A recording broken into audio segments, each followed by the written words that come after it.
Imagine if the world's largest asset manager in BlackRock and a major crypto exchange Coinbase were teaming up in an elaborate scheme to manipulate the Bitcoin market. Crazy, right? Or is it?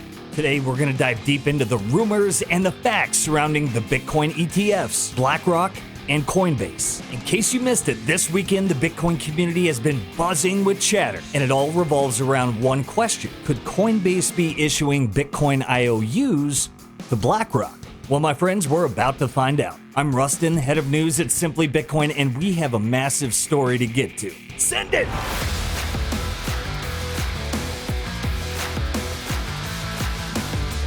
It's a double-edged sword. That's the correct way to describe it. I mean, the good news is here's the biggest asset manager that 3 years ago said it was for money laundering, endorsing it. And of course, they only do that because they think they can make money on it, and not because they are pure of heart. But, they can create paper Bitcoin. And somebody on Twitter said, oh, no, this is great. We'll be able to see their addresses and see when people buy. And then I said, what makes you think they're going to tell you their addresses?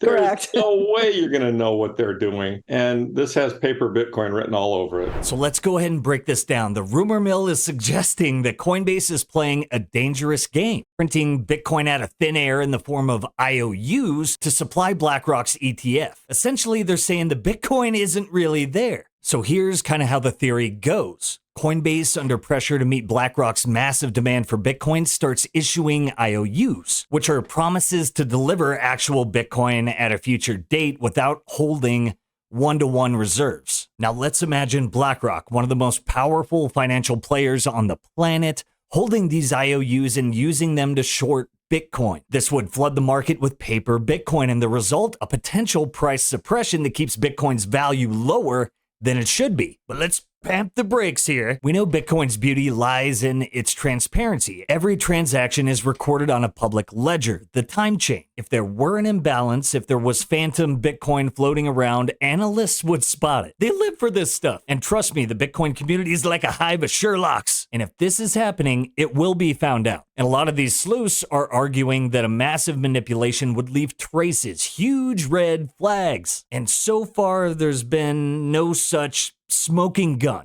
So what do the experts say? Well, they're throwing cold water on the rumors. Financial analysts are arguing that BlackRock's entry into the Bitcoin ETF space is likely there to stabilize the market rather than manipulate it. Are they being naive? Now, typically, ETFs can generally bring legitimacy and liquidity to an asset class, not manipulation. But hey, who needs facts when we've got incentives aligning, right? And still, not everyone is convinced, and the internet is full of skeptics and people are asking the hard questions. Could it be true? Are Coinbase and BlackRock playing 4D chess with the Bitcoin market? Where do we stand? Now, I know the idea that Coinbase is issuing IOUs to manipulate the market, it's tantalizing. It's the stuff of movies. But the reality, it's a lot murkier. Without concrete evidence, it's all just speculation at this point, theories, whispers in the wind. But that's how a lot of these things start. And let's not forget, BlackRock and Coinbase are under intense scrutiny from regulators, auditors, and of course, the public. Any shady business could land them in hot water faster than they can say Bitcoin maximalist. And it's no wonder the Bitcoin community is a little paranoid. People work their entire lives for a currency that can be printed at will by central banks. They've given up time with their families, hobbies, passions, all for something that might lose value overnight. So is it of any surprise that they're a little skeptical of corporate giants like BlackRock dipping their toes into the Bitcoin waters? At the end of the day, we have to ask ourselves, are these theories just the wild imaginations of a community built on distrust of big institutions, or is there something deeper going on? One thing is clear, Bitcoin is unique. They can make more real estate, they can find more gold, but they can't make any more Bitcoin. And that scarcity is precisely why we're here. The problem with central planning money, which is such a core technology to society working. Think about it, Ed. You go to work every single day and you pour your blood, sweat, and tears, all of the time you spend on this planet in exchange for what? Money. So The central planning of money convolutes and complicates so much of the inner workings of society. Let's go back to basics. Our government is in debt, right? Yes or no? The US government, that is. What all governments, right? Our government's in debt. Okay, traditionally, Ed, if I owed you $20, I'd have two options.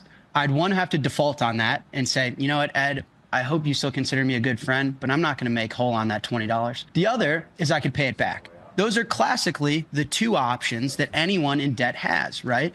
Now, the government, because they centrally plan and control our currency, unfortunately has a third, and that's that they can print more money, devalue the debt that they have and that they owe, and allocate more capital to themselves. So our government can't default. The U.S., the United States of America, cannot default on debt. It would collapse the entire planet. We also cannot afford to pay it back.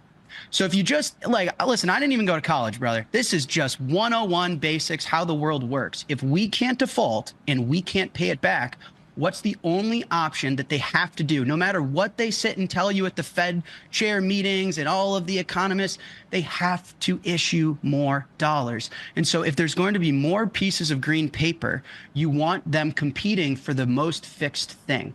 Right? There's more dollars that are competing for a fixed amount of Bitcoin. And yes, real estate's going to go up too, because there's more dollars competing for real estate, but they can make more real estate. They can find more gold. They can't make any more Bitcoins. And that's just, I mean, even a college dropout can understand that, my friend. Jack Mallers slaying it again, but Bitcoin doesn't just represent an asset. It represents freedom from the control of traditional financial systems. And the real revolution is self-custody. Hey, like they say, not your keys, it's probably Larry Fink's cheese. You don't have to rely on BlackRock or Coinbase or trust them at all. You can hold your wealth yourself and become ungovernable. Let's take a minute to recognize our sponsors, The Bitcoin Way, the masters of Bitcoin self-custody, and if you're looking to get started or need help, hey, they got you covered. Guys, being that we live in clown world, it's pretty easy to understand the why Bitcoin, but over at The Bitcoin Way, that's where you're going to learn how to Bitcoin. Check out their newly revamped website. If you're looking to become a master of Bitcoin self-custody, no one makes it easier. From setting up your first wallet node to inheritance planning to everything Bitcoin sovereignty, they got you covered. Hey, and if you're looking to get started, you can schedule a free 30-minute consultation with The Bitcoin Way using that link in the show notes. Well, they can't make any money off it. That's the reason they can't make any money off it. I mean, they've got a really good grift going on based on selling you paper that they can create an infinite supply of. And if you leave that system, if you exit their system, you basically are taking money out of their pocket, and they know it. And they've been fighting it for years as a result of it. I mean, Volcker said it in his memoirs. He said the only mistake they made in the 70s was not suppressing the gold price more. You know, they know the deal. So you're either on the side of honest and hardworking people and you want sound money, or you're not. In my view, you know, all the private equity guys, most of the Wall Street guys, CNBC, Buffett, Munger, all these guys, they're all basically crooks. So what's next? Keep questioning, keep analyzing, and most importantly, keep stacking those sats. Because whether you believe in the grand plot or not, one thing's for sure, Bitcoin isn't going anywhere. It's here to stay with or without the drama. And hey, if Coinbase and BlackRock want to prove us all wrong, there's always a chance to show us the receipts. Or should I say, show us the Bitcoin, Larry. Here's the f***ing money, shithead! Hey, I'll catch you all next time. Stay sharp, stay informed, and stay free.